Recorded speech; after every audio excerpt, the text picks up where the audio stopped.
Today, we are diving into an 8-step financial roadmap. Think of it as a super simple visual guide to help you build a personal budget that, actually works for you. So let's get right into it. And you know that feeling, right? You get your paycheck, you pay your bills, you do your thing, and then you look at your bank account and you're just like, wait, where did it all go? It's that classic, kind of frustrating moment of financial mystery. Well, the solution here isn't about being restrictive. It's all about empowerment. For a second, let's not even use the word budget. Let's call it your financial roadmap. It's a tool that puts you, and only you, in the driver's seat. It guides your decisions and helps you get where you want to go.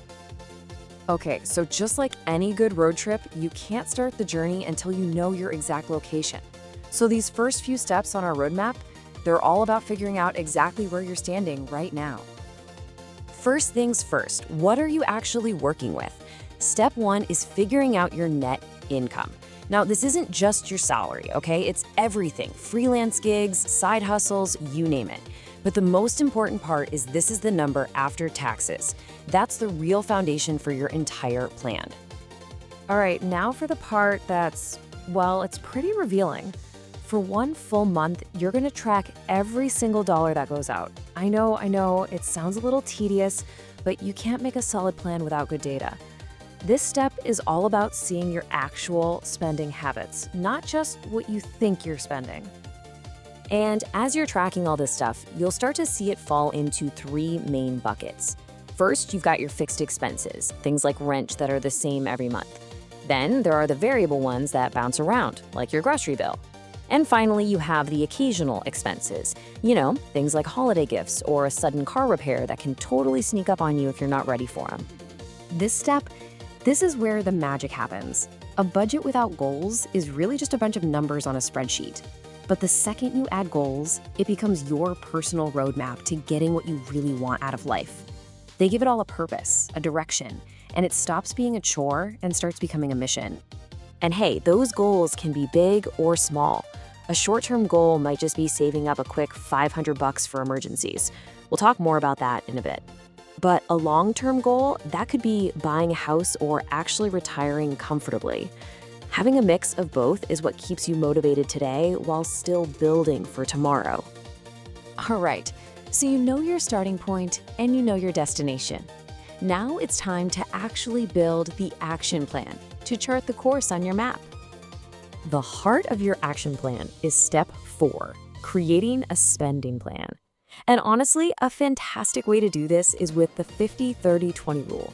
It's a super simple but incredibly powerful guideline for splitting up your net income in a way that just makes sense. Here's how it breaks down. 50% of your take-home pay goes to your needs. We're talking the absolute must-haves. 30% is for your wants, the fun stuff, the things that make life enjoyable. And then that last crucial 20%, that's for savings and smashing down debt. Now, telling the difference between a need and a want, that can be tricky sometimes.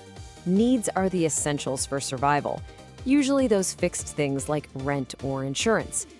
Wants are more about your lifestyle choices, eating out, entertainment, that kind of thing.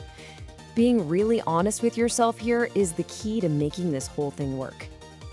Okay, step 5. This one is completely non-negotiable for your financial health. You've got to build an emergency fund. This is your personal safety net. It's what gives you that resilience when life, does what it does and throws a curveball at you. An unexpected expense won't totally derail your entire life. So, where do you start? Don't get overwhelmed. Start with a really simple, really achievable goal, $500. That's it.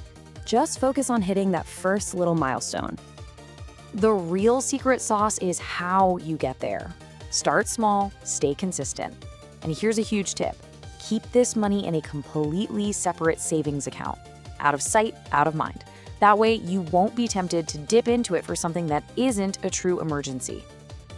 Once you've hit that first $500 goal, you just keep the momentum going. The long-term target for a fully stocked emergency fund is to have enough cash to cover 3 to 6 months of your essential living expenses. That is what real financial security feels like. So, you've built the roadmap, you've started the journey. But let's be real, a map is pretty useless if you just leave it in the glove box. This last section is all about how to stay on the path and build habits that actually last. Your budget isn't carved in stone. It's a living, breathing document. That's why step 6 is to check in with it every single month. Set a reminder, sit down and compare what you plan to do with what you actually did.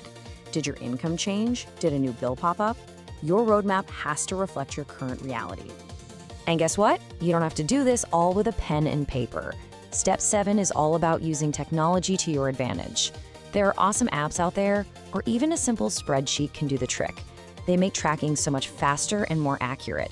But the real win is they help you see exactly where your money is going.